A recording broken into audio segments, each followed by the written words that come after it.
If there's so much hate and if there's so much trouble in the world, it's probably because we've forgotten that we belong to one another. It's with the words of Mother Teresa, this woman of a golden heart who left her own people, her family, to go live, work with, live for, and die for other people very far away from where she was born. Good morning, and thank you for joining us on another edition of Cameroon Feeling. Thank you for accepting to be part of this adventure. Today is a program that is as full as an egg, and we encourage you not to miss a second, because if you do, you will be having your neighbors calling you to ask, did you watch, did you see? Please stay and be a witness of a wonderful moment about to start. Let's start though by the way we usually do it now, by updating you, by revisiting geography about this country or history as well, which you are going to Fulasi to learn again about our national anthem. If you know the story of our national anthem, sit, you might have missed something. If you don't know, please take a book and a pen and take notes. It's the story of Fulasi. Hello and welcome to Fulasi, on the outskirts of Saint-Melima in the south region of Cameroon. Le village qui abrite Fulasi s'appelle Ngam, M-G-A-M. Fulasi is a mission station belonging to the American Presbyterian Church. It is located in the village called Ngam. When the missionaries first came here, they asked for land. Two families of the Bulu tribe, the Eusses and Tiembons, gave them part of their land. They said in Bulu, Fulanisi, meaning let us seed our land. From Fulanisi came the name Fulasi. Mélangeons nos terrains, et attribuons ça à la mission presbytérienne américaine. Whenever mention is made of the name of the locality, what first comes to the mind of many in Cameroon is this school, the ever first teachers training college on Cameroonian soil. And it was here that Cameroon's national anthem was composed. All began in this hall when the pioneer director of the institution, Canadian-born Camille Chazot, gave the first batch of students an assignment to write a rallying song. That was in 1925.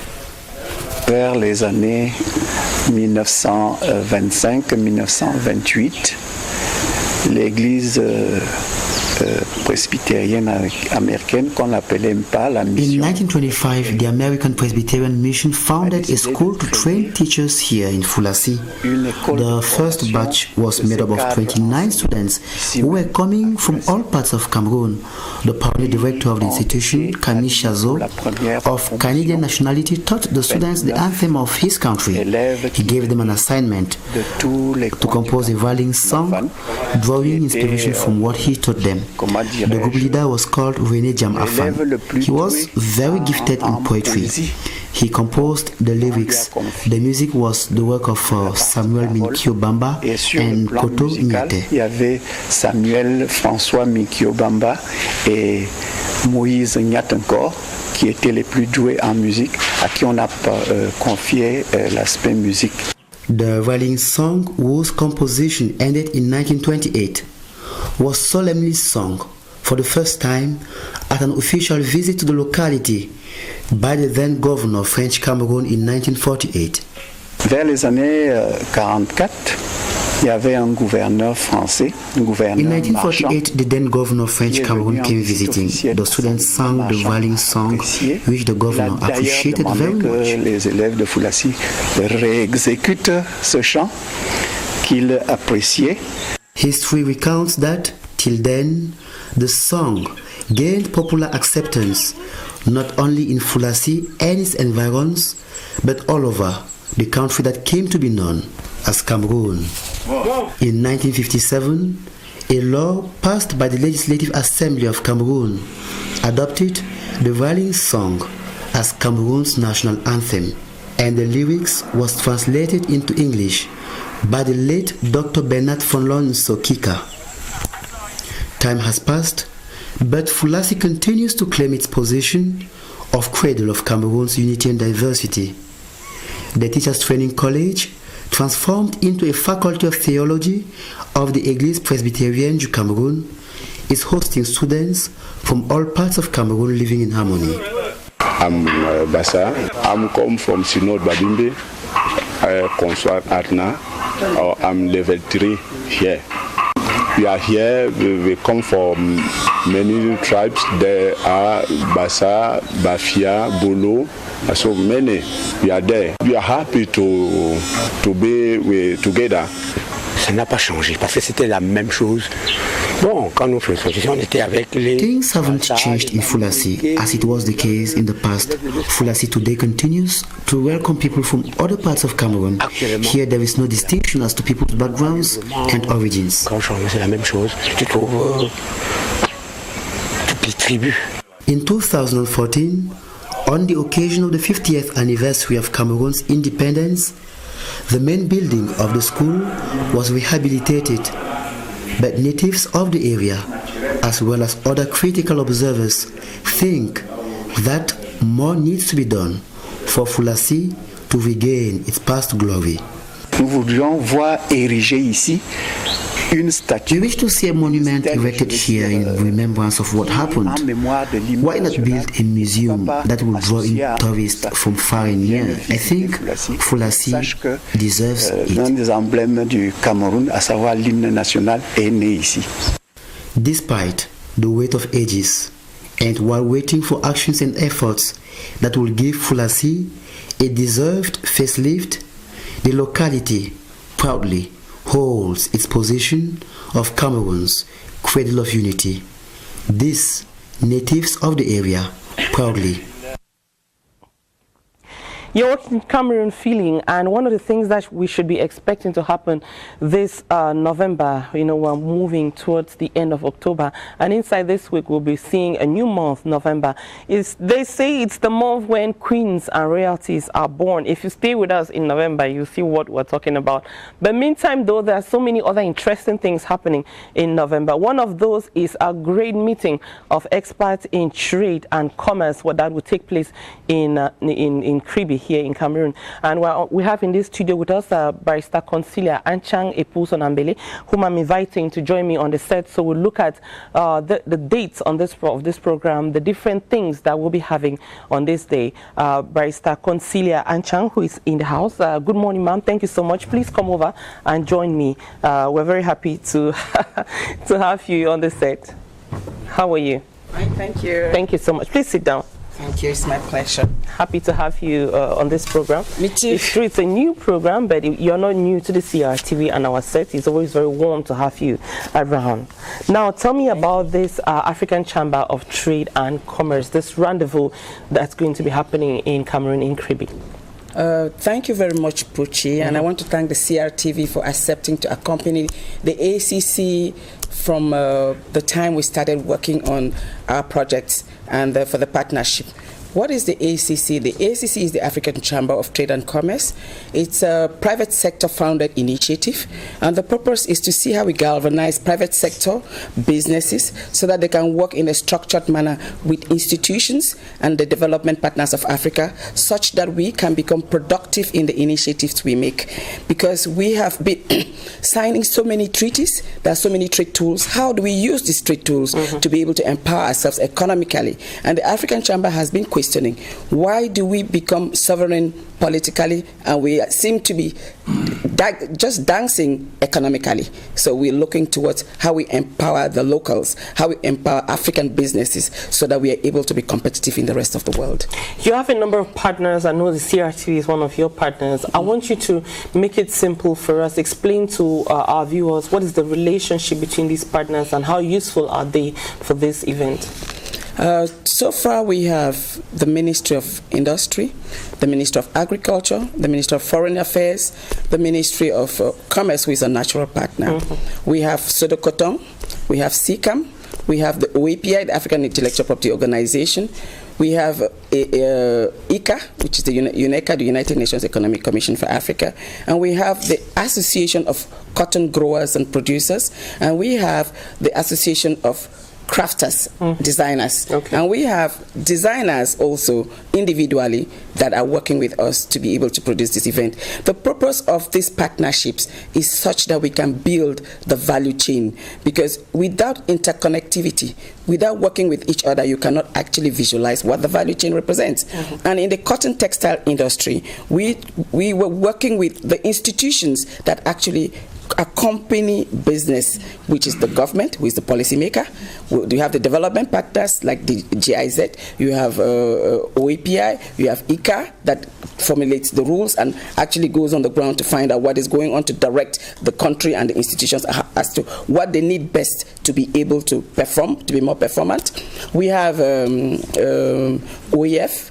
OEF is the Organization of Francophonie, the International Organization of Francophonie, who has for a long time been working on how we transform cotton byproducts to empower the economy of Africa.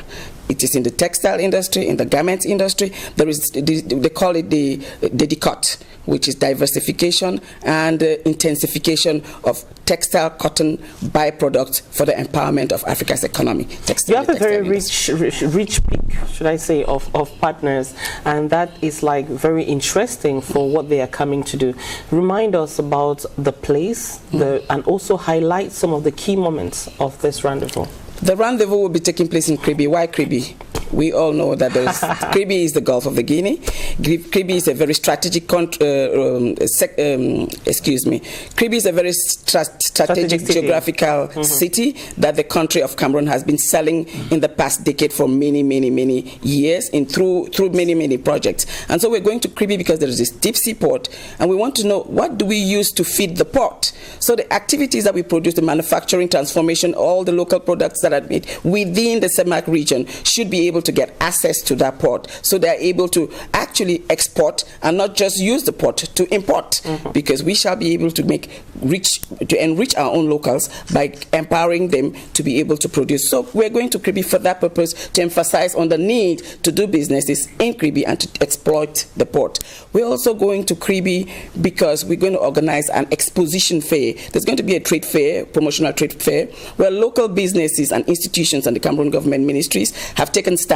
They're coming there to showcase what their know-how, what they're able to do. We have the Cotton Growers Association that will be there. We have the designers that will be there. We have the Northwest designers that will be there. We have somebody like Willie Valisho, who will be there. We have Weiss. We have Adele in Bamenda. I want to talk to her because she's in Tarakun. She's a very young girl, 21 years old. She's been working very hard to be able to come up with something for the designers and for the models to wear during the fashion parades, because on the side of the forum, which will be a thematic forum on how to transform cotton locally to be able to empower our economy. So you have themes that will be developed by the Ministry of by the government, by the different experts coming. I'm going to ask you to remind us of the dates of the event, and also what would be your, should I say, your last word on this program, because we hope you'll be speaking some more before and during and after the event, so that your message should stay with the people you came for. The event will take place on the 26th to the 1st of December.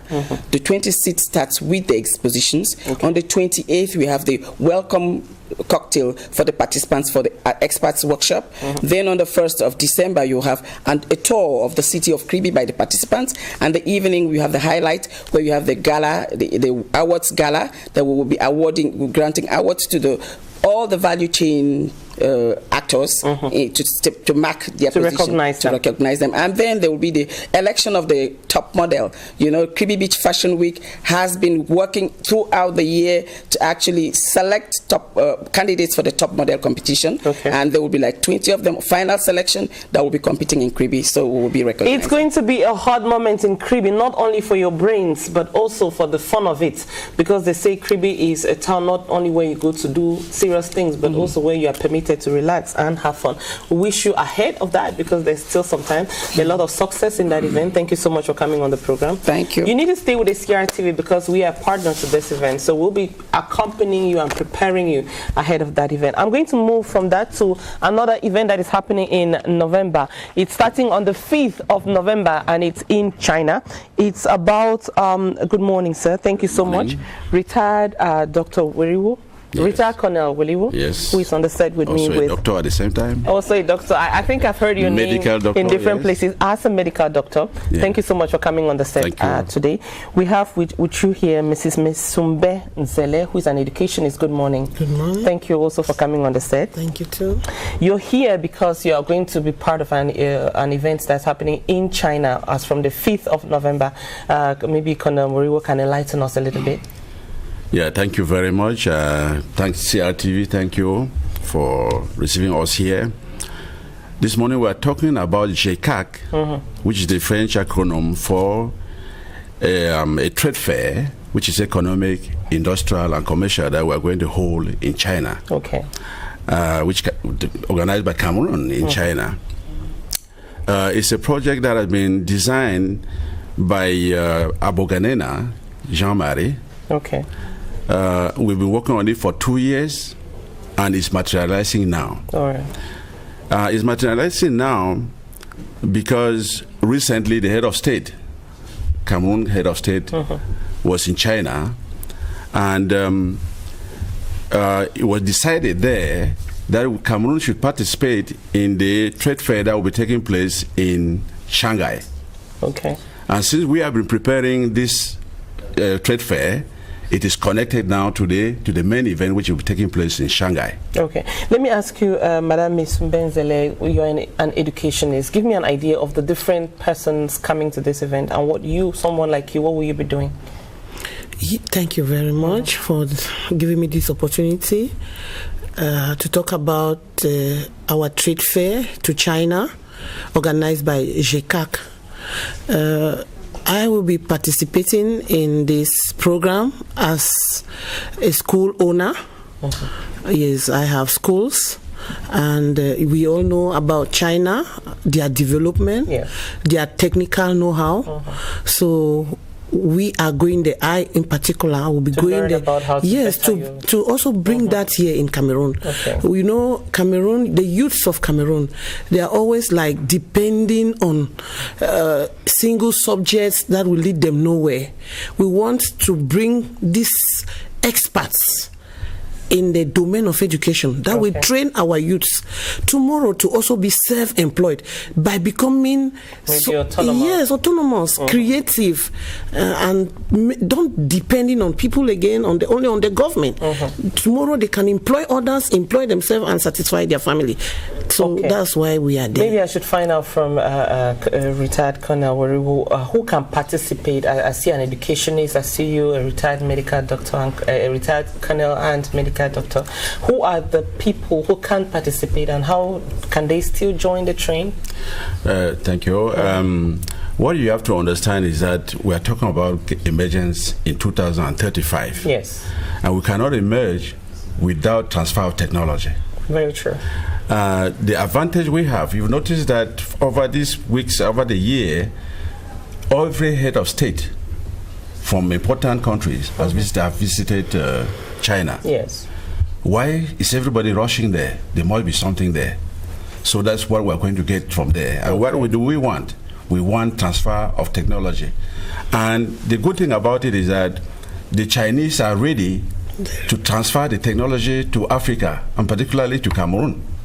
Because we have made visits, we have visited the China with the partners and so on, and they are ready to transfer technology to Cameroon.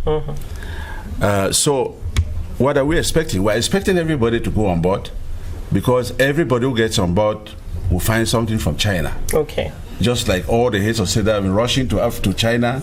Recently, all the African heads of states were there. So there must be something there. There must be something. And this is a chance to go closer and pick something for yourself. Something. Thank you so much. Do you have any indication as to how people can contact you or join in this? Maybe I will give the conditions for getting on board. Please give us the conditions. Yeah, conditions of getting on board. You know, there are 3 levels. The first level is if you want to travel by first class, is 6 million. By business, is 4 million. By ordinary economic, is 3 million francs.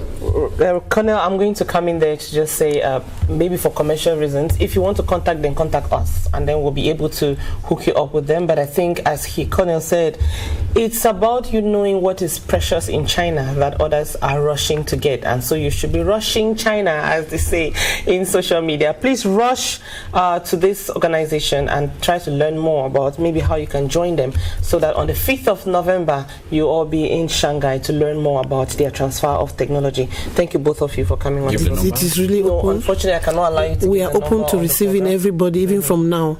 Just as we leave from here, they can just call us. So if you are interested, hook up to me and I'll see how to hook you up to them. Thank you very much, both of you, for coming. But they're talking about transfer of technology. Let's go discover about this technology that is helping, that could revolutionize our way of producing coffee.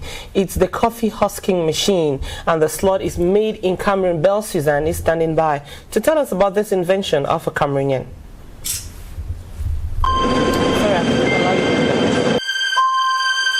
This is a coffee husking machine capable of processing 20 tons and even more of coffee beans in 3 days. The inventor says the machine is multifunctional and easy to use. When you want to use this machine, you have first to start rollers. After that, you start elevator. After elevator, you start catador. This machine have many other machines inside. This machine is 5 machines. Elevator, catador, this table, roller, and air machine. So that machine is the one who carry the skins outside. It is no secret that Cameroon, being a heavy producer of Robusta and Arabica coffee, farmers and stakeholders have always found it difficult processing these coffee beans. Today, this coffee husking machine is a ray of hope. We take some coffee in the village like this, they call cerise. We should dry and peel, and we start with a small machine. And when we get a big client to do 300 tons in 2 months, I go to see Mr. Piam.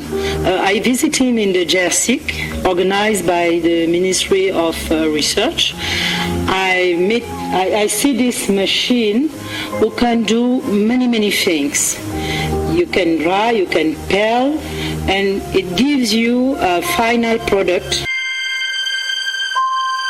I saw pain.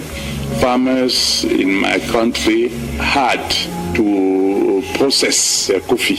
The role of the inventor is to perfect the condition of life of the population. Madam Ekotumbang Elisa says the efficiency of the machine is commendable. With this invention, she can now deliver her products on time. Before getting this machine, we cannot peel more than 1 ton for 2 days. And when we get this new machine, we can do 20 tons for 3 days. I love this machine because I save my client. I sleep at the night now, and when you got a contract, you should deliver on the time. According to this inventor, he spent more than 10 million to produce this sample. To acquire one, farmers have to be grouped in cooperatives. This machine can grind 10 tons per day, so it's not for only one person. It is to be used by a cooperative. Our need now is to get possibility to produce in large quantity, that the price will go down. The coffee husking machine is indeed an outstanding project which has not left the Ministry of Scientific Research and Innovation indifferent, as the inventor was praised for its effort. You're watching Cameroon Feeling. Thank you so much for choosing to stay with us. We were talking a while ago about this trip to China. For those of you who are interested in understanding how China got to develop so quick and how it is now like the power machine of the world. If you're interested in being part of that JICA venture, here are the numbers you have to call: 6799442001 and 655277010. I'm going to give you that number again before we wrap up the program. But now let's go to some color on the program. If you didn't hear us well on Thursday, we did say that our designers will be meeting for a pop-up event in Nguso neighborhood in Yaoundé here to show off some of the things that they have been doing. And Fabric Doctor is sitting right here in the studio so that we'll look at what happened on Saturday. Good morning, Fabric Doctor. Good morning, Poch. How are you? I'm doing fine. Very happy to have you. In fact, the pleasure is mine. All right. Tell me, how was your event on Saturday? Well, I saw some pictures, so I think it was awesome. But you tell me. It was good, considering the fact that the publicity was not really intense. Out there, yes. Yeah, but we were happy to have some few people who came in and some buy, some really buy, and we had foreigners too as well, people who could appreciate what we do here, which was the most important part of our journey here. So we are happy that we could embrace the population of Yaoundé, and some of them could at least come for networking, for better production later on. Okay. Yeah. And give me an idea of some of your colleagues who were with you, and what is their assessment? Yeah, I was there with Ngwani Liz. She came in to support. You have Grace Fidel. You also have Marita West. You have Noel from Limbe. There is Madame Grace Beloa from Douala. So those are the few people who came in. So because of the atmosphere that we have in Boya, some of my colleagues could not make it. Move, yes. Yeah. Well, we're hoping that when you'll be having, is it the 3rd edition next week? Yeah, next year? No, this coming month, November. Yeah. All right. We are trying to fix up a comfortable date, especially for the people in Douala. Yeah, they've been calling that at least we should try and come. So we'll be going to Douala in November. Maybe in December we'll come back here in Yaoundé. Okay. Yeah. We wish you a lot of colorful pop-up events, but also a lot of very juicy ones for your pockets, because there's no need to be producing so hard if nobody's buying. We're hoping that you go there, you buy, and you encourage them in one way or another. If you were going to say something from your past editions of this experience, what have you learned? What will you be modifying? What are some of the things you want to add? Yeah, the truth is the Cameroon population, they keep complaining that fashion designers are very expensive. But the truth is, until you go close to them before you know what they go through. And we realize that some of the people who appreciate these things are mostly the people who are out of Cameroon. But here we try as much as possible to be moderate as far as prices are concerned. But many people just want to shy away because they say it's fashion designer, it's a designer's wear. Yeah, it's expensive. Whereas we are very, very cheap.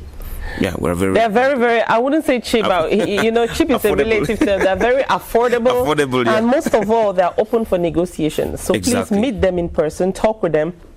And now that a number of you are in Yaoundé or in Douala, we encourage you. We encourage people out there doing things. Whatever event you're doing, please add a touch of Cameroonian design to it. However you want to do. If you cannot think of how you can add it, contact them. Contact us. We'll put you in contact with them, and you can see how to make it a bit more colorful. Because am I right to say you bring color to things? Of course. I'll surprise you with this. Yeah. I stop at our cotton area at Lackings. Yes. And just to make compliments, because sometimes they wait for us to come and complain, but we don't complain. And so they keep doing what they want to do because that is their best. But I make sure that what I'm wearing here is produced by Lackings.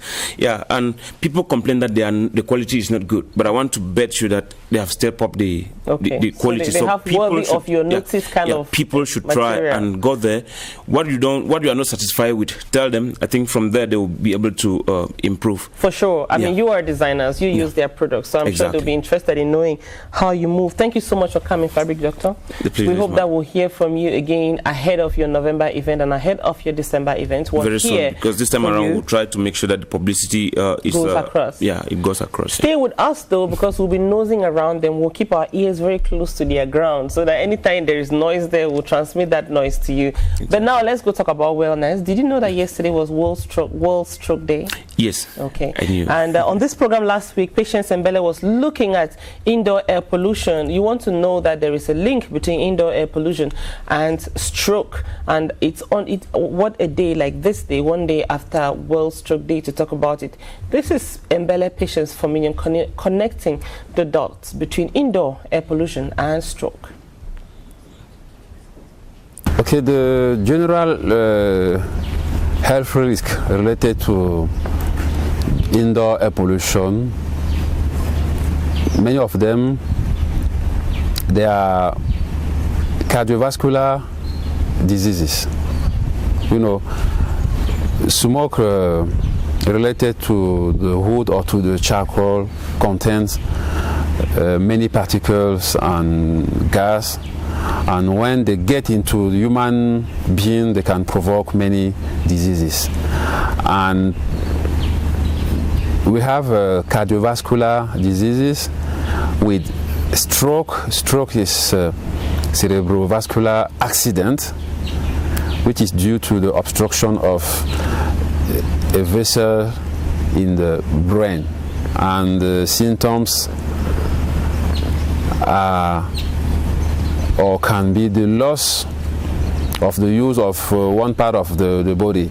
This is an abrupt, or abruptly a patient cannot speak. He was speaking and abruptly he cannot speak anymore, or he cannot use the leg or the arm because there is a paralysis, and it's abrupt paralysis. When the patient has it, we can suspect stroke. So stroke is one of the cardiovascular diseases related to wood smoke.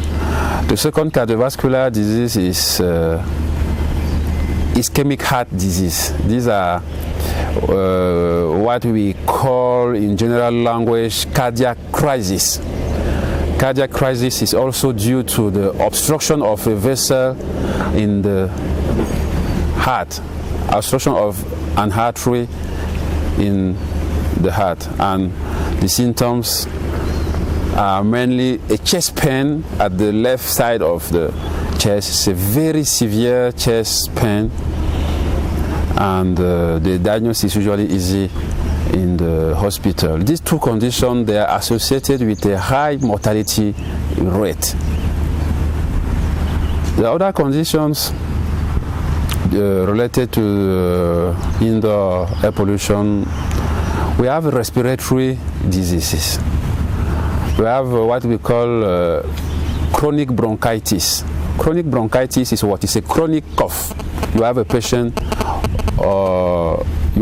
who cough, who has a recurrent cough.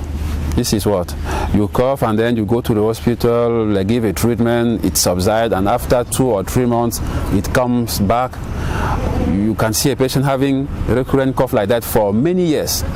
Usually it is chronic cough. We have cancers, lung cancer and the throat cancer. These are also very severe diseases with a high mortality rate. We also have problems with eyes, and it is mostly irritation of the eyes due to the exposure to smoke. It will cause irritative conjunctivitis. Another effect of using wood or charcoal in the kitchen as fuel, we have a physical effect like burn. You can have children, if they don't care, they can fall into the fire and have the skin burns. If we also have someone which is sick, and it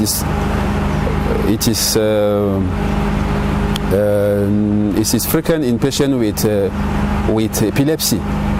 If they are alone in the kitchen, they can have a crisis and fall in the fire with burn later on. Women or men using wood or charcoal in kitchen to cook. It's to now see how to move to clean fuel. I think we start having it in our country. We have improved cook stove.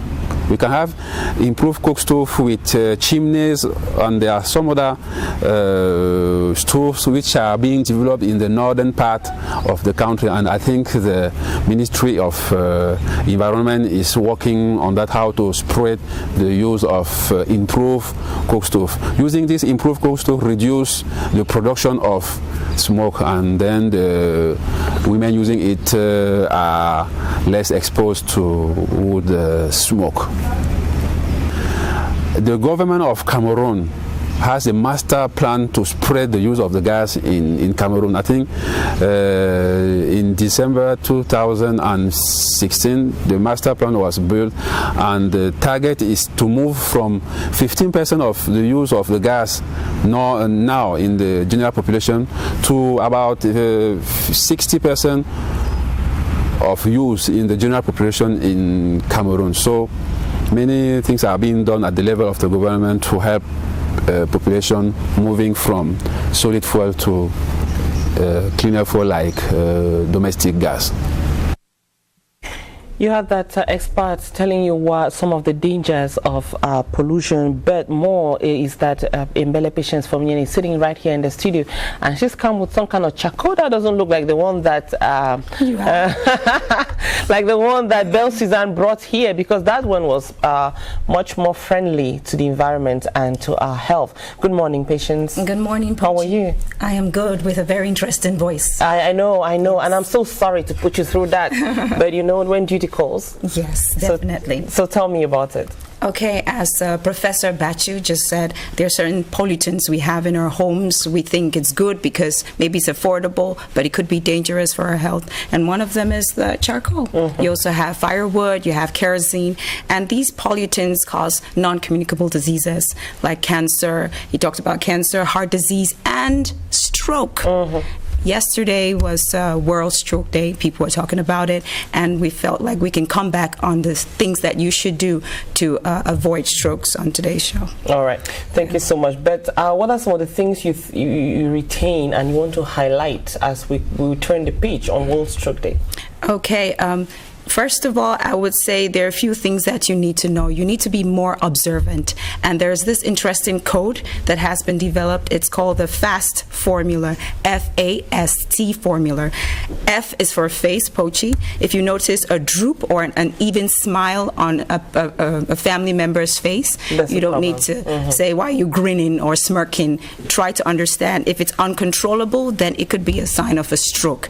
And also A for arms. Yes, if you feel your arm is numb or weak, you can't lift it anymore, it's important to ask what's happening, signal, let someone know that you're facing this difficulty so they can take you to the hospital.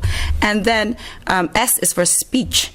Difficulty in speaking, not a cracked voice like I have today, no, a slurry speech. If you notice that the person is struggling because the facial muscles are not working as they should, because we need to remember that a stroke happens when something stops the normal blood flow to the brain. It could be a clogged blood vessel or a burst in your blood vessel, and that causes less oxygen flow and death of brain cells. So your face isn't moving the way you want it to move anymore because there's a problem with your brain. So you need to quickly signal, because that's a bad sign if you can't speak properly. And then T for time, simple. If those things are happening to you, don't waste time trying to think over or wait for it to subside. It's usually a matter of minutes, seconds, or hours at the best, and you need to act quick about it. So you need to have your plan B in place. Like if I suspect What do I do? Get your phone numbers in your phones ready. Get your environments ready for it. Like tell your family, this is the doctor I want to go to. This is how I want you to think about those things. It's not a joke, because we've had a colleague here who saved the husband, because the husband was able to tell her, call my friend and drive me to the hospital. And when she got to the hospital, they told her, oh, in 3 hours time, just the lack of oxygen could have killed her. That's horrible. So if you ask around, you ask doctors, they'll tell you stories like that. You can save yourself or save a life if you're conscious about stroke. Thank you so much, Patience, for bringing this on the set and for opening our eyes and our ears and our senses to these very important not to aspects. interrupt you, though, there are a few different causes of stroke that we need to look at. Lifestyle is a major thing that we should be focusing on. You need to exercise more. You need to eat appropriately. If you work in an office where you have a sedentary lifestyle, you need to find time to exercise.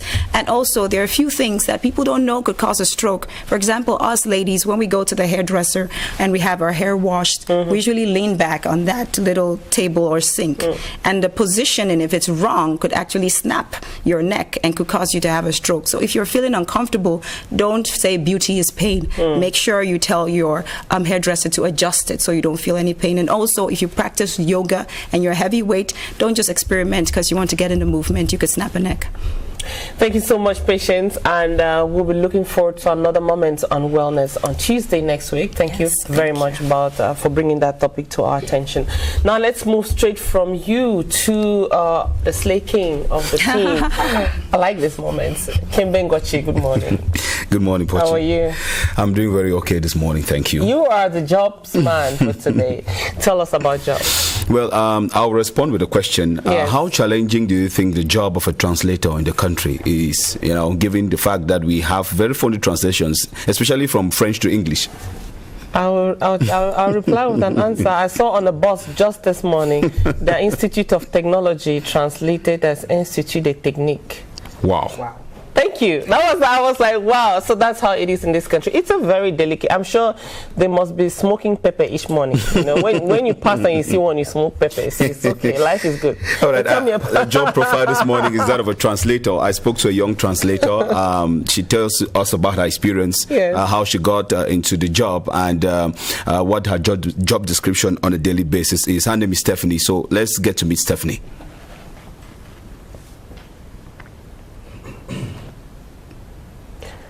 Well, hanging on to talk to listen to what Stephanie, who is a translator. To become a translator in Cameroon, you must have at least a bachelor's degree, which will enable you to sit for a competitive entrance examination to one of our professional translation schools in the country. We have ASTI, where I studied in Boya. We also have ISTI in Yaoundé. You could get into the University of Yaoundé once translation program, and other schools. We have Magdalene in Douala, for example. As a translator, you are expected to faithfully render a message from one language into another or into several other languages. Basically, you need to take into account the context of the message you are rendering, your audience, and also the culture of the people for whom you are rendering this message. A translator has to be someone who loves reading. So if I have to advise someone who is aspiring to become a translator, you should have reading as a hobby, or why not a passion. Moreover, it would be important for you to first of all master the 2 languages or more that you would like to use as your working languages before getting into for training in translation. This is very important, particularly because if you don't master your basic working languages, how can you ensure that you faithfully transfer message from one of these languages into another? It is a key problem that people face when they get into school, and so if you tackle this up front, trust me, you're good to go.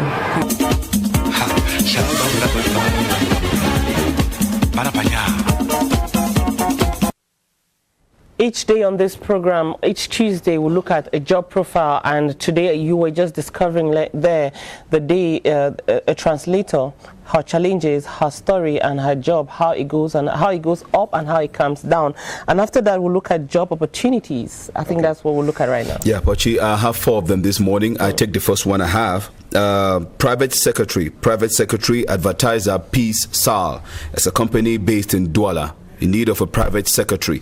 They say here qualifications: good knowledge and background in secretarial duties, be versed with Word and Excel including all its components, be bilingual and reside in Douala, and minimum 2 years of experience, good knowledge and background in secretarial duties, be versed with Word and Excel including all its components, be bilingual and reside in Douala, and minimum of 2 years of working experience. And they say here how to apply. You send your CV to peace@peace-africa.com. CV peace@peace-africa.com, as you can see on your screens, and the deadline is November 5, 2018. Deadline November 5, 2018. The second one comes from Sorebco SA. Sorebco SA in Douala is in need of a sales manager. Sorebco SA in Douala need of a sales manager. And they say qualifications: open only to males between the ages of 29 to 45, or rather 29 and 45. Master's degree in marketing plus 5 years of working experience. Have good knowledge of importation and exportation procedures in the country. And how to apply for this one: you go to jobs.jumia.cm. Jobs.jumia.cm. Deadline November 4, 2018. The third one I have this morning is from the United Nations Children's Fund, UNICEF, United Nations Children's Fund. They need a nutrition specialist, and location is Betua.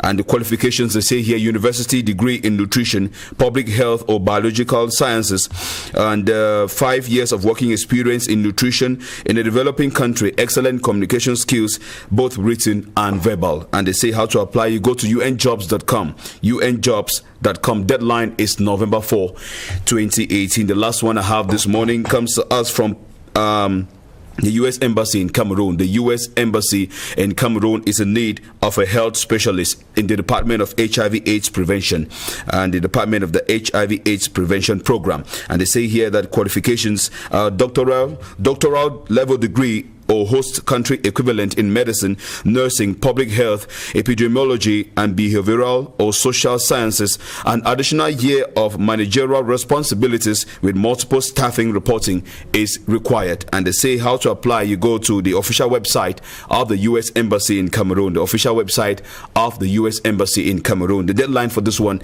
is November 6, 2018. Pachi. Thank you so much, Kimbengochi, for being on the program and for bringing us jobs. I wish you a sweet day ahead. I'm looking forward to seeing you again on Thursday this week. And you should stay with us, because the sweetest, the most colorful, the most interesting part of the program is still ahead of you. Now, though, let's take a small transition. Then we'll bring you Sandrine Nanga in a beautiful song about love, about the heart. The title is Mulema.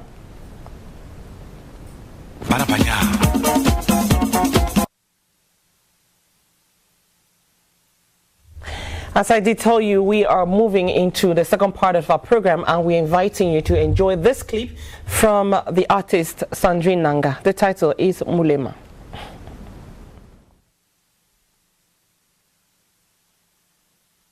You need to hang in there with us. We're waiting for that. Il faut que tu arrêtes de voir cette femme. J'exagère, je vais revenir par rapport. J'exagère? Tu rentres à 7h du matin et c'est moi qui exagère?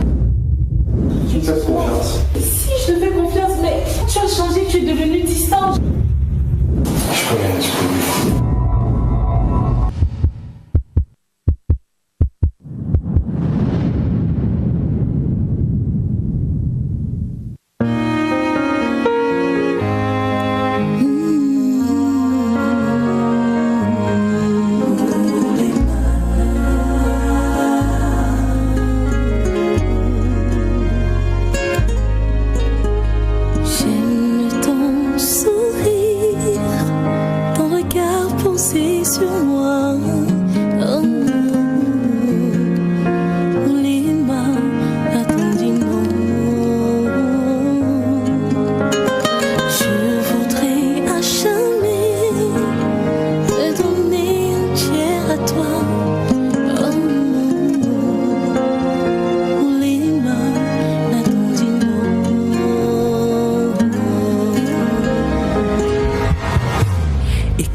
Sandrine Nanga, you could call her a singing bee.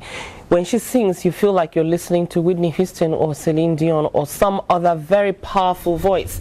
That's the talents that we have in Cameroon, and we have a variety, a myriad of such talents, and you need to stay with Cameroon Feeling so that we can keep opening those windows and pushing you through them.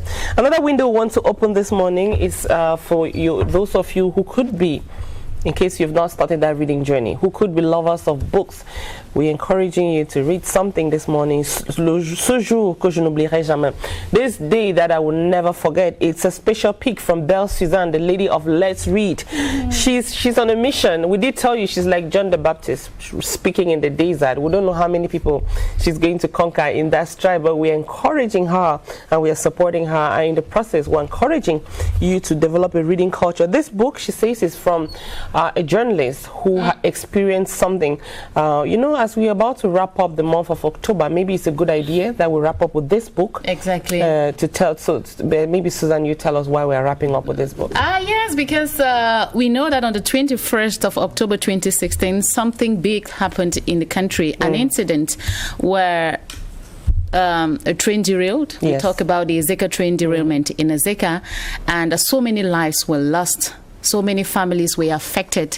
So that's the reason why we chose to come back on this book. Because it tells a story of what actually happened on that day from the point of view of a survivor of that incident. Frank Fute was in that train. He was in that train. And after that, he writes his experience here. Yes, he writes his experience in a 92-page book, very short and very explicit. So what are some of the things that caught your attention in this book? Well, what caught my attention is the fact that he says that our life is not in our hands, but in the hands of God, which therefore means that we cannot predict our future or the next moment, because this is a young man who decided all of a sudden to go to Douala to fulfill an assignment, and decided to take a train, and hoping to meet up with the duties, unfortunately could not reach there on time because of that incident, which we all know.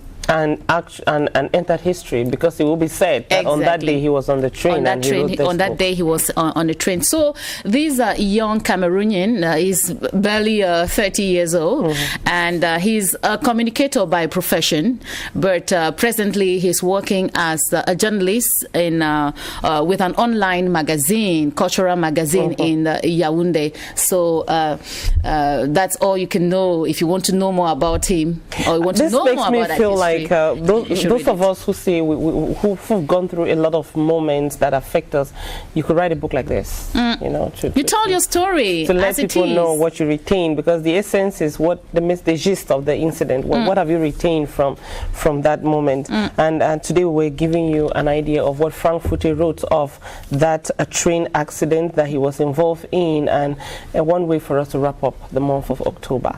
Thank you so much, Belle Suzanne, for coming on the program with this book. Every Tuesday at about this time, she'll be here with a book, so that we open up a little bit your interest in reading, and also in our reading culture. There are gruesome stories told about our reading culture. You know, it makes you like, really? Yes. Maybe before I leave you, Poshi, just to let our viewers know that this book was published by Édition Proximité, which therefore means that here in Yaoundé, which therefore means that if you want to grab a copy, then you can go to Édition de Proximité. And maybe there are equally contacts there that you want to get, and if you want to write too, you can. I mean, if you're sitting there and there's something that touches you, and like, should I write, should I not write, do like Frank Fute.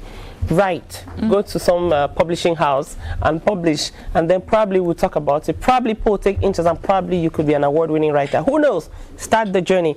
Thank you so much, Suzanne. You're sitting just near Ariane Cecile Mbok, who is right here with us. Good morning, Ariane.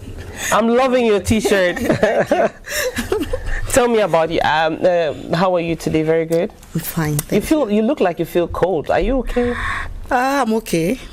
Today you're talking to us about. I'm looking funny today. Today you're talking to us about Christian Boni, and it looks like it's connected to this very beautiful T-shirt. Yes. Please remove the jacket for us. Come on, do that for us, so we see the beautiful job. Let me be your assistant. Yes. So this Boni does T-shirts like that. Yes. That's Mboko style. Mboko style. Yes.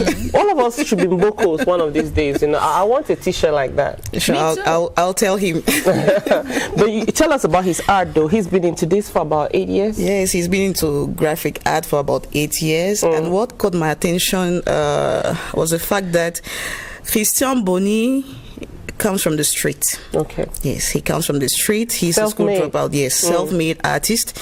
And he had friends too in the street, and together with the friends, they came up with Mboko style. And what they have in common is the fact that they love drawing, they love painting, and they love doing photography too as well. So we went to meet him to find out more about what he's doing.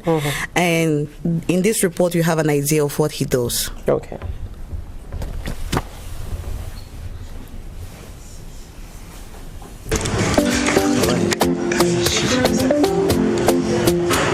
To some, Christian cuts the figure of a gangster. The tag is not only a source of stigma, but a conduit for the expression of his art form. Ma famille n'a pas trop apprécié le fait que je fasse de la peinture. Vous savez, en Afrique, une maman ne peut pas accepter que son enfant fasse des histoires de peinture, alors que les enfants des autres font l'effort d'avoir le bac, la licence. Elle espère que son fils soit médecin, docteur. Je viens de dire à maman que ma maman, je veux faire dans la peinture, je veux faire dans les tatouages. Du coup, j'ai pas été encouragé au début. Je suis tatoué, je ne suis pas mauvais, je ne suis pas si méchant. C'est pas ici en Afrique, c'est vrai que c'est tabou encore. J'ai la chance de faire bien et d'aimer ce que je fais. The 30-year-old works wonders with his hands thanks to his daily companions, a brush and paint. His journey into graphic arts began 8 years ago. C'est le fait de ne pas avoir un travail qui m'emmène dans le dessin. Au départ, il fallait chercher à vivre, chercher à pouvoir ne pas manquer, éviter le quartier, un peu de tout ça. Je me suis retrouvé à traîner avec certaines personnes qui savaient que j'étais doué. L'aventure naît à cause de la débrouillardise, je vous dis. Je ne savais pas que j'étais capable de réaliser tout ça. Je me suis retrouvé dans un endroit où j'avais des clients qui avaient des exigences un peu très compliquées.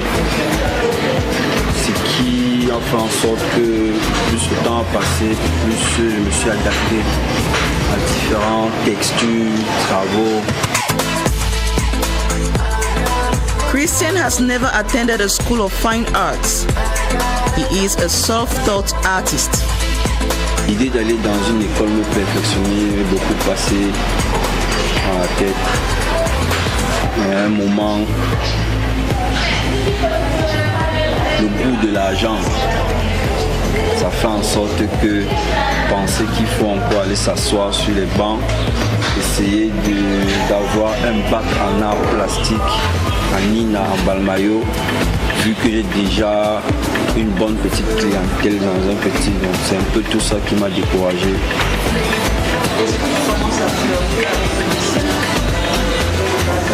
Oui, dès le bas âge, on m'a renvoyé en 6e parce que j'ai eu à faire des dessins un peu très extravagants. Bon, les mauvais dessins. Les professeurs ont eu à constater que je pouvais entraîner et induire les autres élèves. J'ai été renvoyé parce que les mauvais dessins. C'est moi qui dessinais les cartes d'Afrique, du Cameroun, et qu'en classe, c'est moi qui faisais les dessins. He gives a new lease of life to worn-out articles. Beaucoup de personnes qui savaient qu'ils ont des vieilleries chez eux ne voulaient plus jeter parce qu'ils savaient qu'il y avait un groupe de gars qui sont capables de relooker, quel que soit l'état de la chaussure, du jean ou du t-shirt. Refaire vivre ça, c'est notre spécialité. Bonnie is the leader of a group of 5 known as Mboko Style. Parce que nous tous on vient de la rue. On vit de la street art. Parmi nous, il y a les licenciés en art plastique. Parmi nous, il y a les bacheliers. Mais au départ, tout cela, nous nous sommes rencontrés parce que nous sommes les autodidactes. Personne n'a appris à dessiner. Personne. On s'est rencontrés. Est-ce que tu peux m'en montrer? On a sympathisé, on a formé une équipe. Comme ça que tous on s'est connus. His passion for drawings has enabled him to extend his artwork. Les autres activités que je pratique grâce au dessin, il y a les tatouages, il y a les tableaux. Je fais souvent dans la teinture de vêtements. J'ai eu à traîner avec des Maliens et des Sénégalais qui m'ont souvent un peu appris certaines techniques. Donc je peux remettre un vêtement qui a perdu sa couleur d'origine. Bonnie feels what he does is not given due attention in Cameroon. He nourishes the ambition of flying overseas, where he believes his art will be more welcomed.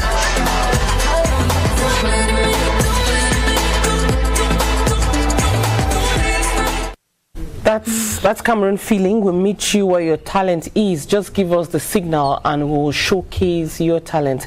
We'll uplift you in our own small ways and we'll hope with you that you'll reach higher heights. Just trust us and we'll do that. That's how we met Mboko Style and now we are like one that t-shirt. I hear it's 5,000 francs. Did I get it right? Yes, it is. So please start contributing for us now so we can get our own t-shirts. Very beautiful work done. Very nice report. Thank you so much. Thank you. And maybe you want to throw out a call or maybe invite more people like that to talk to us. Yes, sure. I want people who have a lot of things to sell out to contact us. We have our Facebook page, Cameroon Feeling, or my Facebook account, Ariane Sisinbok. And before I leave, I just wanted to say that Christian Boni has often been stigmatized because of the drawings he has all over his body. But he made it clear to us while we were shooting the report that it is an expression of his art form. People shouldn't consider those who have tattoos as dangerous guys. As an evil, devilish, yes, some kind of person. But it is art, and he loves having paint on his fingers. He says he will not remove it. So there is a member of my team who has a tattoo too, but I will not tell you who because it's our secret. But just be watching us and seeing the way we are lifting and putting our heads and our parts of bodies, and you probably catch one.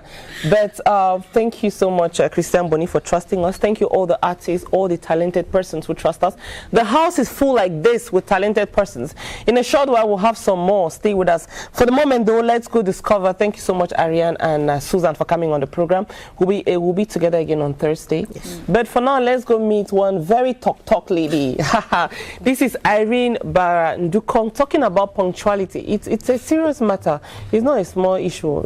It's our drama page.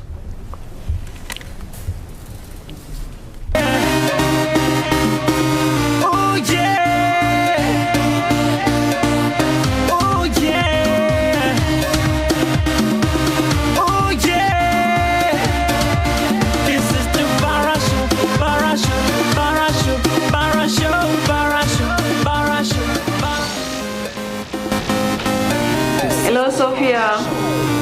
How are you? I'm fine, thank you. Yes, I know we are traveling tomorrow by 9 a.m.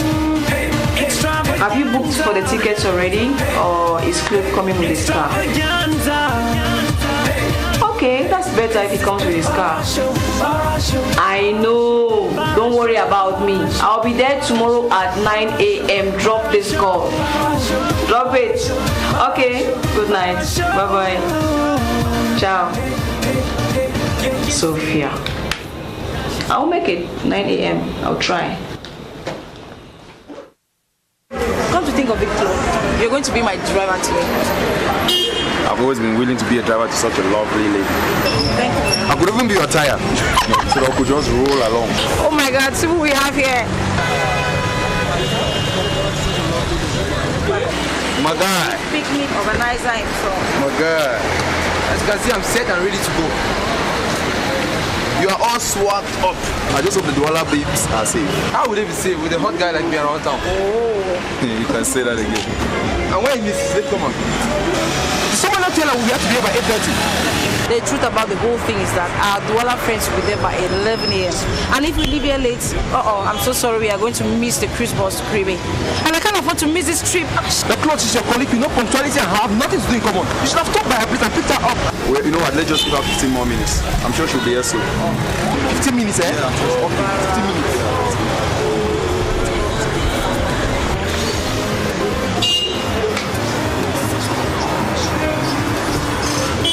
She's not even picking her call.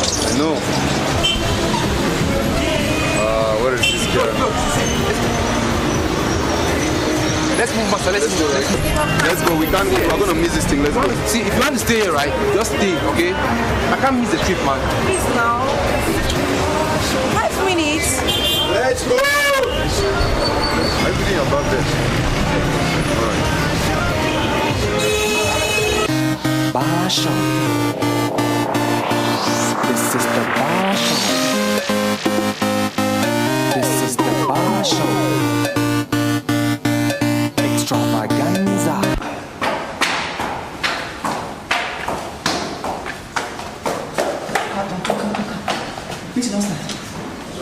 Yes, everything belongs to that. Like a 15 minutes now. Yeah. Patron day. Yeah, patron is there for day. Hey. And patron is the first saute. And then Master Claude, he will ask you. Yes. He said he don't call him saute by your phone. You know the bus. Not true. Not true, no. Hey! I don't have my own to do. I don't wait. Extravaganza. Our partners from South Africa will be here next week. So I'll need on my desk first thing tomorrow morning all the necessary reports on feasibility studies updated with concrete conclusions and proposals for improvement. Barra, why have you decided to interrupt my meeting? Leave this conference room now before I do something I regret. One more word from you and I will send you back to the quarters.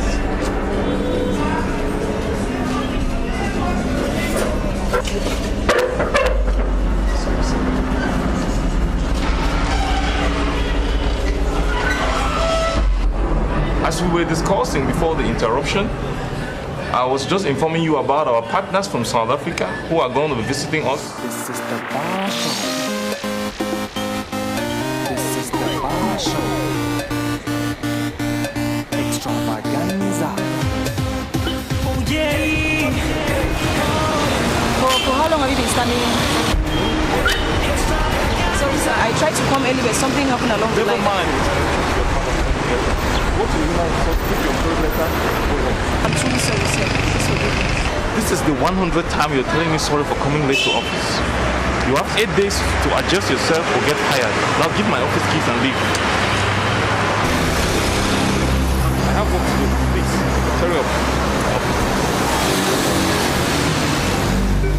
Extravaganza.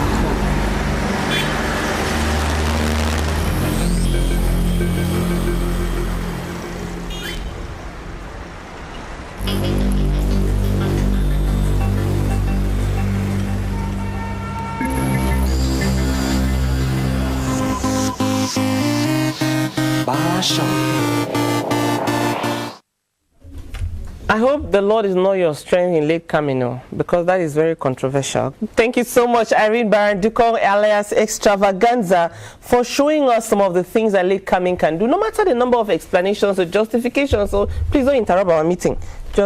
Just continue. Carry your bag and go wherever you're going to. That's our drama page, and we use that to open a window on some of the things that we do wrong, hoping that you walk your way through that window. Thank you so much, Irene. Thank you all the comedians who are there and who support us in this journey.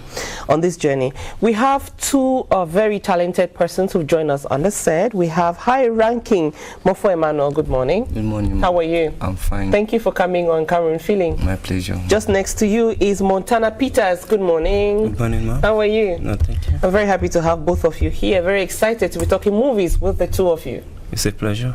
Now, you tell me, Montana Peters, about your latest movie that you just released, Choices We Make. In summary, what is it about? Actually, I'll first of all start by introducing myself. I'm Jokfun Kewepita from Kambi, and popularly known as Montana Peters. By the grace of God, I'm a movie maker. The movie Choices We Make is a movie that I wrote, and I happen to be the producer. It's a movie that talks about a young guy who has been battling with the issue of choice of a type of wife to take, to get married to. Amongst the numerous that's a very interesting theme that you've taken. Is it from your experiences or from experiences of people around you? Actually, it is. It's a social something. Okay. I cannot actually say that is from my experience because I'm not yet married, but from the experience of the people around me. Around you. Yeah. I say it's a very interesting topic because, of course, it's a topic that keeps coming up in homes. No matter where you are in Cameroon, you hear a very heated discussion about the choice of a partner that people make. That's true. So what are some of, let me ask you, high ranking, what are some of the things that you highlight or that you come hard on in the movie? Actually, let me also introduce myself. My name is Mofo Emmanuel, aka High Ranking. I'm the founder of High Ranking's Empire. The movie was actually produced under High Ranking's Empire, and I put to be the director of the film. Yeah, so talking about the movie Choices We Make is just a a movie that actually tells you just like a trick on how to get a wife, because we actually played a trick. Like a sister of Montana came in your set, like pretend to be his girlfriend, meanwhile it was not his girlfriend, to trick the other ladies to see their reactions and their reaction towards money. So finally, some of them actually paid attention with the money more than the but finally, qualities. One of them showed their real behavior to show that they are not in for the money. And this is the wife maybe you should want to have the love that he wants. We have the trailer of Choices We Make and also some pictures that we'll be sharing with you as we talk with these two gentlemen to understand more about how a movie like this can be produced, the challenges, and also once it's out, what are their hopes and what is the ambition going forward. Let me start with the production of the movie. What are some of those challenges you want to highlight? Talking about the production of the movies, we had a lot of challenges, but I don't think we will be able to mention all of them right now. Just highlight some for us. We're talking about the major challenges. We had challenges of finance. Actually, it was not easy for Peters to come up with the money, the budget for the production of this film, because we actually spent a lot to produce this film. And secondly, managing of human resources was not an easy task. You know how, especially ladies, how complicated they are. We have to get wig for their hairs. We have to make their makeup. He said ladies are complicated, and I feel like doing something, but I will respect myself, then I will respect you too. But I understand that it's also very demanding to have people of different backgrounds, to have women who need accessories on the program. But let me ask you, now that your movie is out, you can now show people what you're doing and why you invested so much of your resources, energy, money into. What is the plan? What is your dream, your hope? What is the ambition? Actually, we cannot really say that we are out for profit for the moment, because first of all, the Cameroonian film industry is still growing, but we are hoping to organize a trailer very soon, and we are hoping that very soon our fans will have our movie showcase on a Yabadu app, that they can pay at least something so that we can get something in return. And we also hope that maybe CRTV2 will get interested maybe and chip in something. I can tell you how you can submit it, then I will hope with you that you get a favorable response, because it's all open. Just write a letter, give a copy of your film in it, write to the GM, and it will get to an office like the one I work in, where they assess and they will call you. But meantime, keep making noise about what you do. I wish you a lot of success. The movie Choices We Make, I'm sure if you're taking interest, you can try to find out more about High Ranking, also about Montana Peters, and let the world know what they are doing. Please make noise around what our brothers and our sisters are doing. Thank you both of you for coming on the program. Thank you so much. I wish you yes, you want to say something? I want to say that we have another project coming up. The title is A+. It's a movie coming from Nigeria, a Nigerian producer. He's going to come from Nigeria to produce this film, so we demand a lot of characters. We have practically exhausted most of our characters. So we're calling on all of those who are out there, if you are having passion in movie acting, to check out High Ranking. To check out High Ranking on Facebook, or you check out Montana Peters on Facebook, and then you get to us. They will tell you how it takes to come in. We'll be uploading this program on YouTube. There are all the other past editions there, so you can always catch up there in case you miss out something. Do the two of you know what a dance battle is? I've been watching that thing on the Senegalese channel. I think that's what I've been watching. There is something like that happening quite close to us. Mbele patients watch one dance battle for us. It's just a competition of the best dancer. It's something really, really sweet, colorful, and all of that. We're sharing with you right now. Thank you for staying with us. Mbele patients telling us about a dance battle. You and I know that dance is a performing art form consisting of purposefully selected sequences of human movement.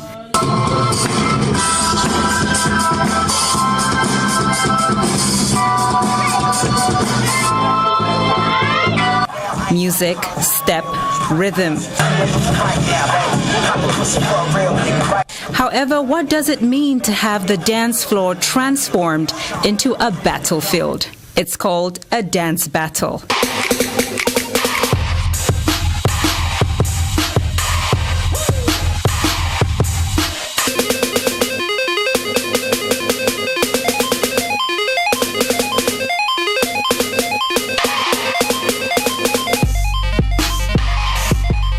The most popular form of dance battle today is the hip-hop genre, organized around a face-to-face expressive challenge choreography.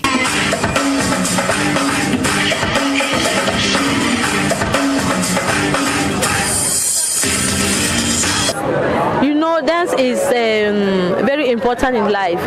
Dance can cure. Dance can help you to be in health because you do exercise. You relax yourself when you are dancing, and dance can also make you to gain money, so to live. Because me, I'm a dancer. I am a teacher dancer. I'm a choreographer. I organize events like this one. So I live with dance. So parents should know that dance is not for people who lost their life or bandits and so on, but dance is for everyone, and people should respect dancers. Right. I won't let you go without you teaching me a move. So can you teach me a move?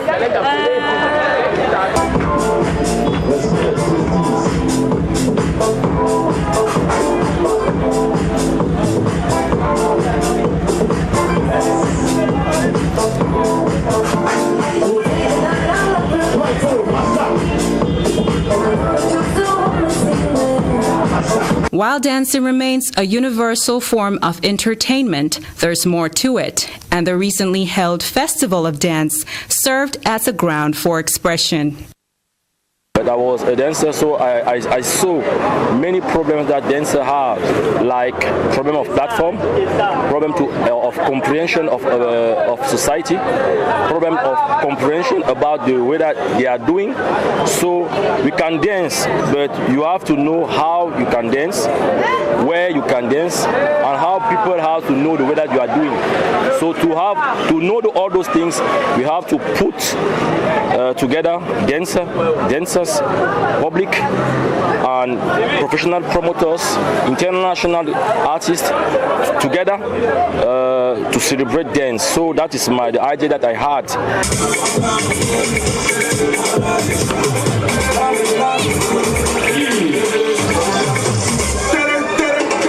Hip-hop battle styles include poppin', b-boy, house, lockin', and more.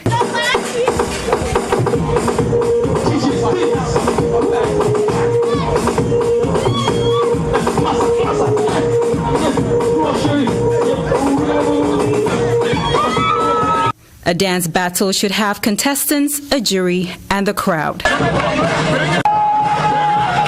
In a dance battle competition, in the first half, the dancers do solo freestyles in front of the judges.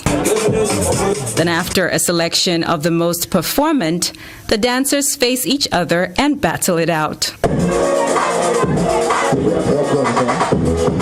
All of the battles are timed, so each dancer has a certain number of rounds to show he can creatively do better than his opponent.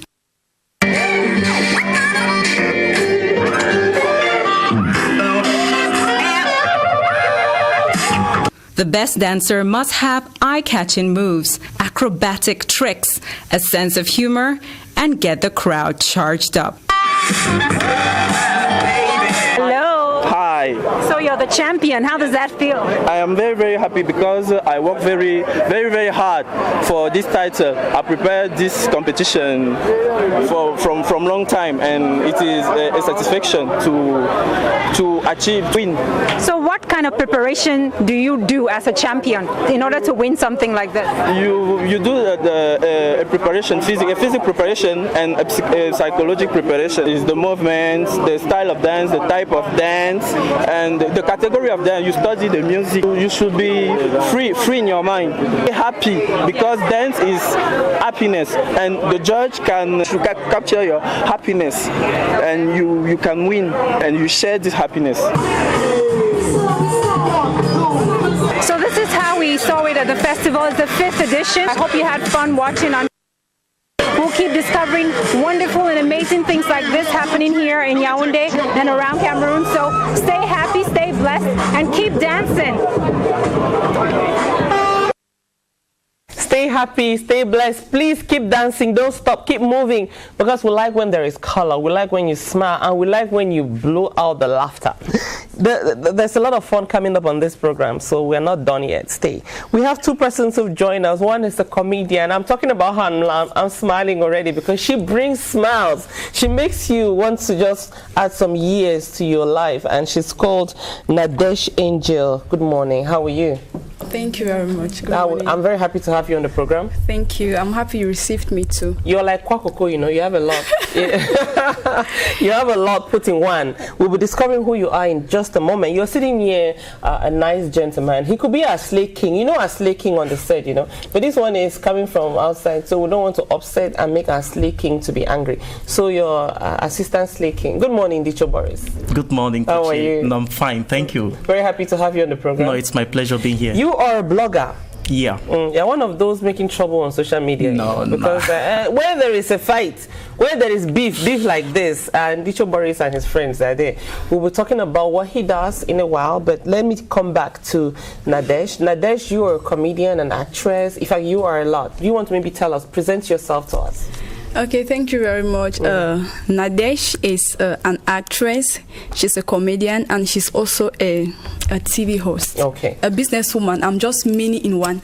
But today we're talking about Nadesh as a comedian. That is Nash Angel Comedy, which I'm the CEO of the production house. Okay. Yeah. Tell me though about how you came to do comedy, because you do a lot of videos. I see you have a lot of videos on social media. Yeah, it's been a long process. I started a long time ago, but I officially began Nash Angel Comedy about 9 months ago. Yes, before that I was into theater. I'm a theater practitioner though. Yeah, I began doing some small stuff, organizing events back there in the village and all the small stuff. So about 9 months, as I said, I decided to come public. Yeah. Okay. Please Google her up. You will not be disappointed. She has kids. Facebook, Nash Angel Nash. Twitter, I own Nash Angel 31, and YouTube, Nash Angel Comedy. Instagram, Nash Angel. All right.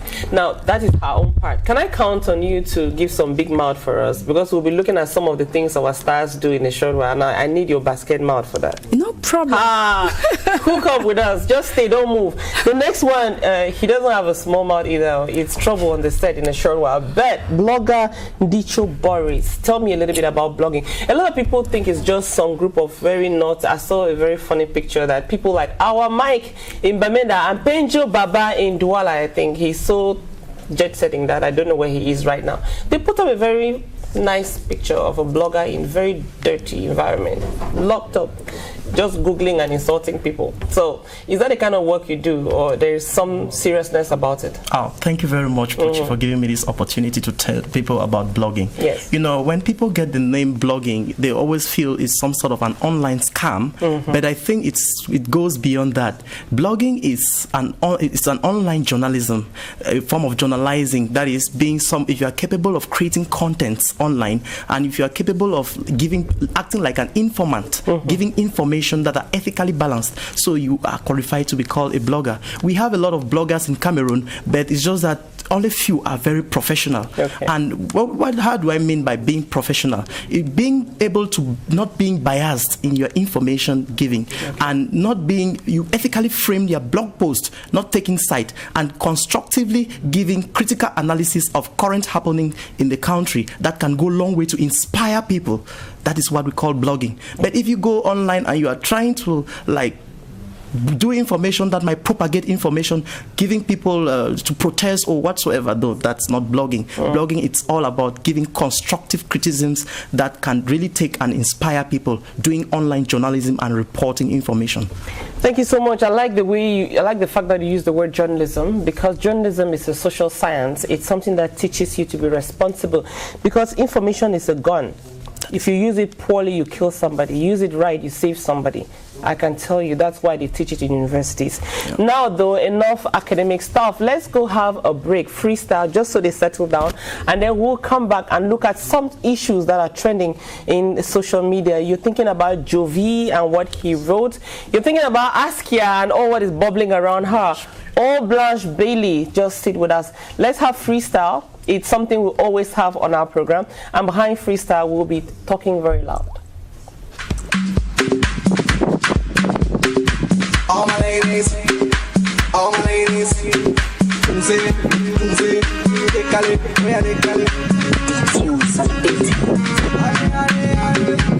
my ladies, all my ladies,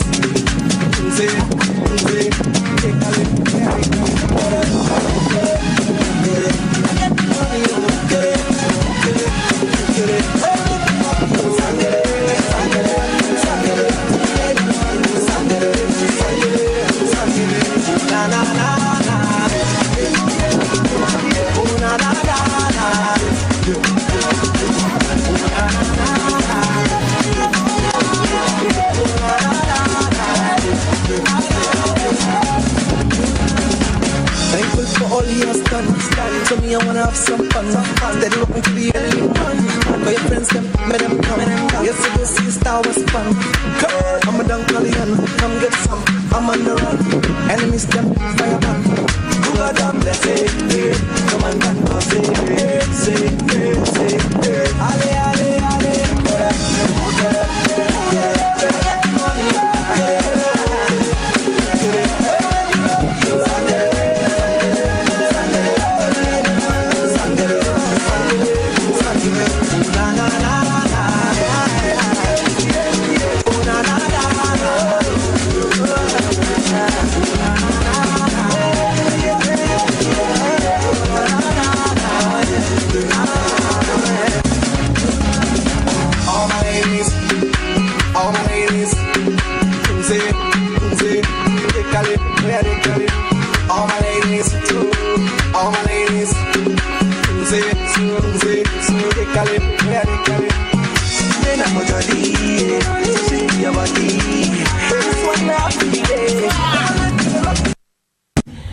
That's freestyle on Cameroon Feeling, just the short transition we needed to come back and look at some of the things that our celebrities are doing, especially on social media. That's where it's happening these days. And the blogger on the set has told us that it starts with Jovi. What did Jovi do? Oh, yeah, Jovi is known for his controversial tweet chats. Yeah, he's always like trying to rant whenever he wants to come up with an album. Yeah, lately he tried to like create a beef between Stanley Enoch, and by saying that Stanley Enoch has never produced a hit song ever since 2013 that he came up with Empire. So he was trying to like rob Stanley Enoch by saying that what he sings now is rubbish. And then social media, people have been leaving their remarks, commenting on it. And did he go as far as talking about Stanley Enoch's brother? Because if I read something about Jovi attacking, he tried to like say Martin Enoch, who is Stanley's brother, is because he's too mouthy as well. He's not an artist, but he's like the brother of a celebrity. So that's what Jovi was talking about. And then Jovi, when you look at Jovi, you realize that whenever he wants to, like, he's that prolific, talented Cameroonian singer that will have taken Cameroon to the map. But just for the fact that maybe self-pride or war, like our followers tell us on Equat TV, he doesn't attend events, which has made people not to really like welcome that idea. And I must say from experience that the way he is loud and pushful sometimes puts people off. But he doesn't, I mean, it's one thing to say Jovi is very talented. I can say that every day because I see what he does. But the same me sitting here will also say because he's so aggressive in the way he puts his things, he doesn't really come across like somebody you want to approach. That is it. And you look at Tizi Panchak, and Tizi Panchak had to react to what Jovi wrote about Stanley Enoch. Tizi Panchak said Jovi is a noisemaker, is full of negativity, that My Way, which was the latest song Stanley did, yes, I saw that. Very beautiful. Very beautiful, colorful. It was a teamwork between Stanley Enoch, Tizi Panchak, and Loko. So they did that way, My Way. It's really making wave on social media. That's the way to go. Collabos are maybe the answers to some of these problems. You know, when you do teamwork with somebody, it's hard to fight with that person. Let's switch from that to the lady who's also having a lot of beef around Askia. Askia, that's the name. Askia, who succeeded to get the should I say, did I call it baby mama of somebody to speak? That is it. That is it. Mary Asaba. We've been getting rumors of Mary Asaba being the baby mama of Mr. Liu. So should I say baby mama number 1? Will I be right now to say baby mama? No, I don't know, because I don't really know if he has another child or not. Mr. Liu had a baby.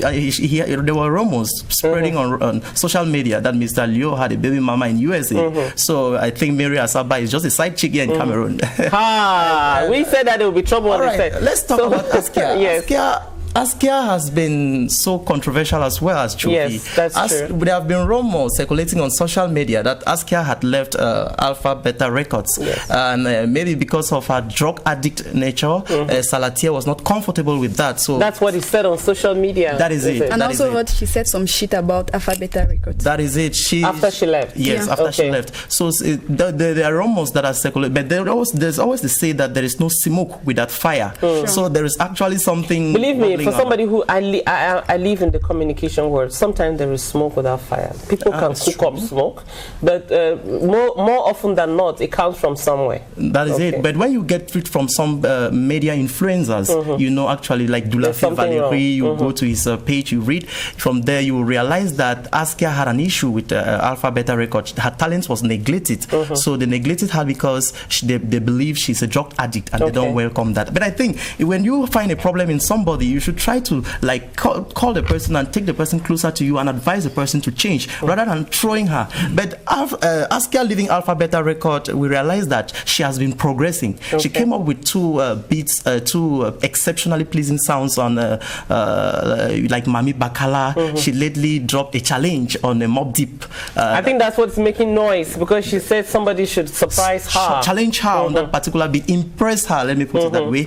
And this Bamenda-based artist by name Young Holiday, he did something on it which gave people were leaving some positive remarks about what he did on that particular track. But it was somehow professional because he's a professional artist, Young Holiday. So it was somehow like weak. Then this MC Nelix came up with a D's on that particular track, not to really impress Askia, but he focused more on Askia's personality rather than looking at the professional side of her. That is her professional music. We encourage you to go chasing that on social media. It's just a window that we open. Please go through. Let's wrap up with her. I'll call her the queen of social media. She knows how to manipulate people to focus on her, and that's the game. That's what matters. As long as you're being focused on, it's good. And she takes all the shots, you know. If it's sour, she's on it. If it's sweet, she's on. Blanche Bailey. I love that lady. Tell me about her, though. Yeah, when you look at Blanche, it will really be an unforgivable mistake and a great show of ingratitude if we're talking about celebrities in Cameroon. And you don't mention Blanche Bailey. Mention Blanche, of course. Blanche has been that prolific singer, independent artist, like not signed to any label, but she has been doing so well because she has a perfect mastery of showbiz. When you look at Blanche, she constantly manipulates the public. She's still relevant in the she cannot escape the leap of every Cameroonian who loves entertainment.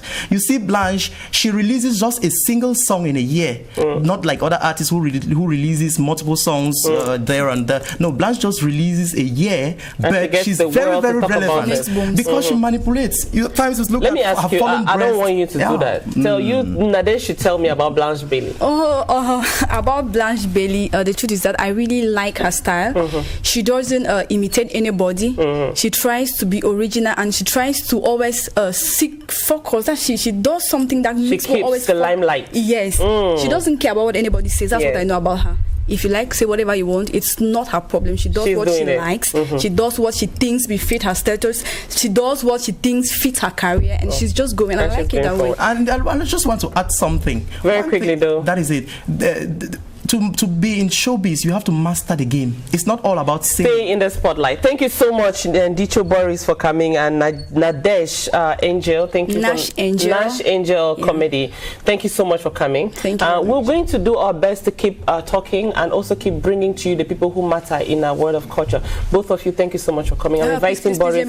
Please, my dear fans, don't forget to watch me on Twitter, Facebook, Instagram, Nash Angel, and YouTube. Boris is on Equad. Follow us, Equad TV. have 16,000 followers. It's a platform that is really streaming, an entertainment platform. Boris is coming back here on Tuesday, so we'll continue making some noise about what is happening. Let's go find out what's making news on CRTV News. Stay with us. Priscilla Loom, thank you so much for coming on Cameroon Feeling. Thank you, Popchi. How are you? I'm okay. Tell me what's trending on CRTV News. Are we still talking about? I was just like feeling wow with the guys who are following things online. Yes. But today I'm not coming with soft news. I see you're coming with some post-electoral edition. Yes, because CRTV Web has put online the latest edition of the online magazine, which is CRTV Web edition number 25. Okay. And it's talking about after election, after October 7 events that, the last edition was just after the 7th of October. So after that, all the series of activities that have unfolded, the Constitutional Council saga and all of that, you read it on this online magazine. And I want to take you especially to see the front page, which is a caricature that has been designed by Jacques Locmont. He's trying to, paint the game, the race to the Unity Palace, those who struggle to get there and those who got closer to it. If you look at it, caricature, it takes a lot of, creativity. Yeah, and you reading, you seeing each people to interpret what is in it. And now I also invite you to read online in this magazine because we have it on our website, CRTV, www.crtv.cm, and also the link is shared on Facebook so you can easily click and get to it. Now, I want people to read about the Constitutional Council and democracy. That's a new dawn that has come because that's the first time the Constitutional Council is playing its role. Now, and the new dawn of democracy is an article that is in this edition of online magazine, and also reactions from people like Benoit Ndong Soumet, from My Daddy Seydou, and also Joshua Osi. Those are some of the actors in the political landscape of Cameroon. They give their opinion about the elections and all the other things in this edition of the magazine, and also an editorial comment from the Director General of CRTV, Charles Ndongo, and he entitles it that it is the time for strong political option.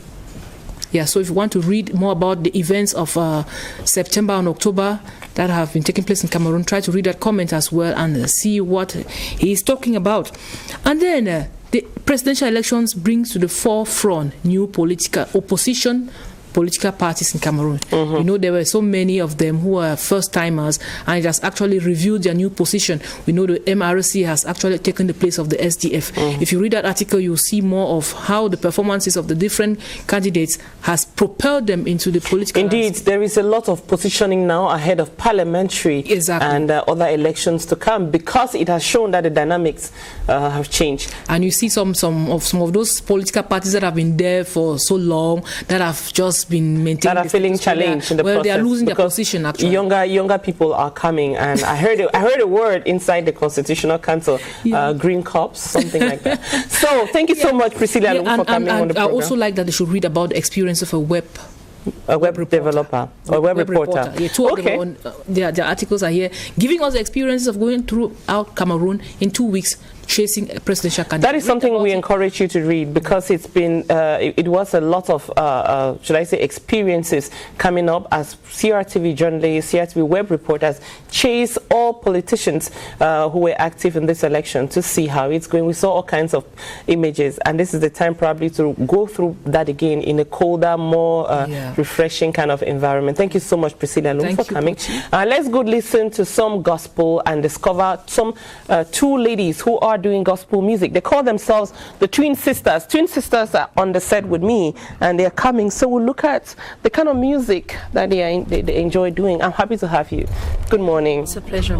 Thank you so much. The Chefos, should I call you so? How would I call you? I'm Blessing Donna Kepa. And my twin, Glory Rene Sekwe. Okay, Glory and Blessing.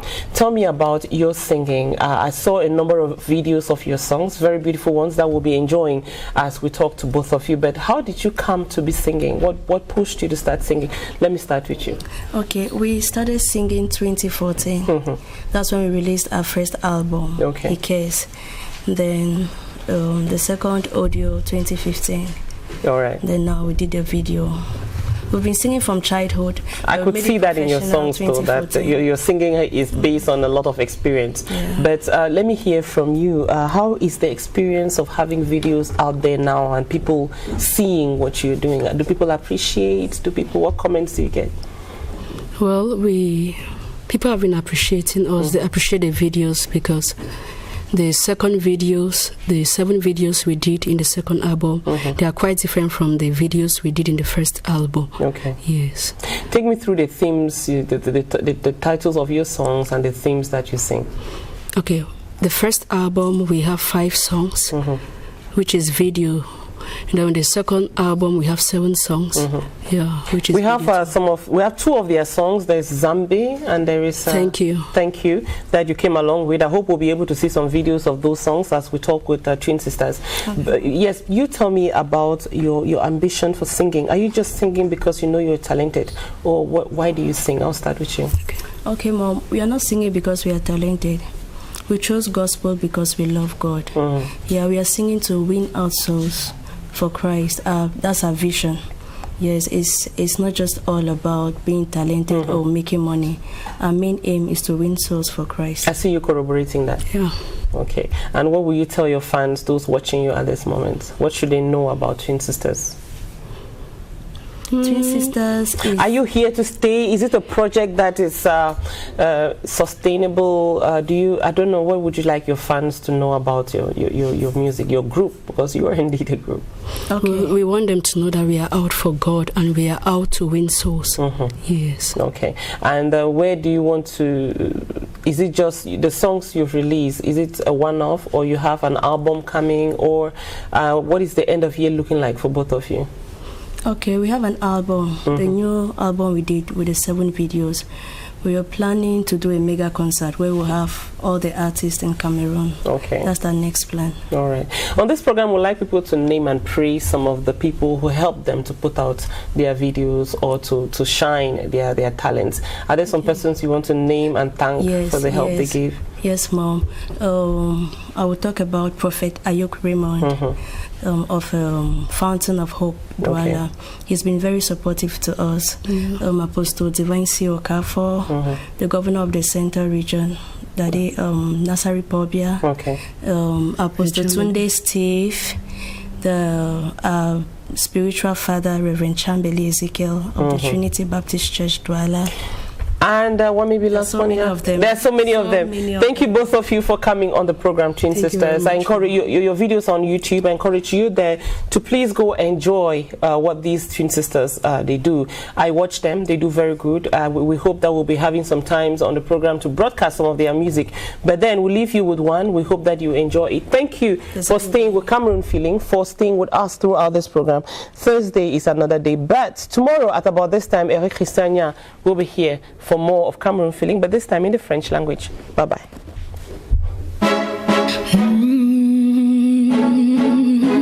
Zambi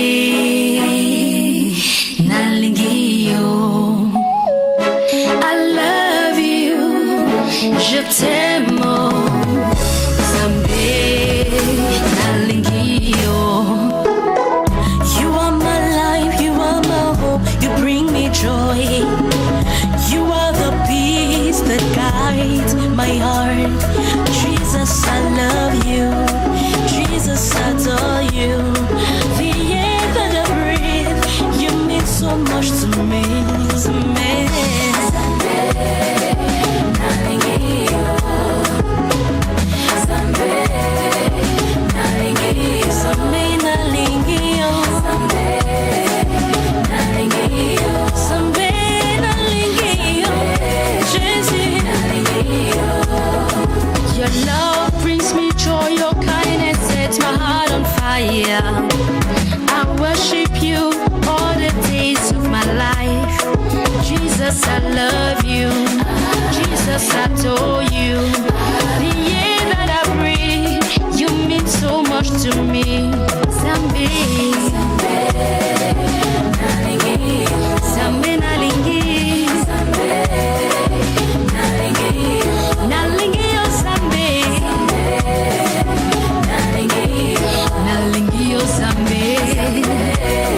je t'aime. Mon Dieu, sans toi, ma vie n'a pas de sens.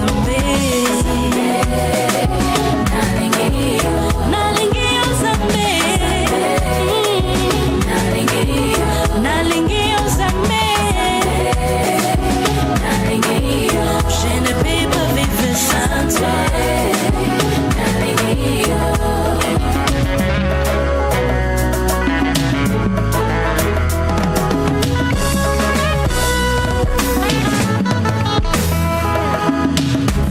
Quand je vois la bonté de mon Dieu prier sur le toit de ma maison, mon âme bénit l'Éternel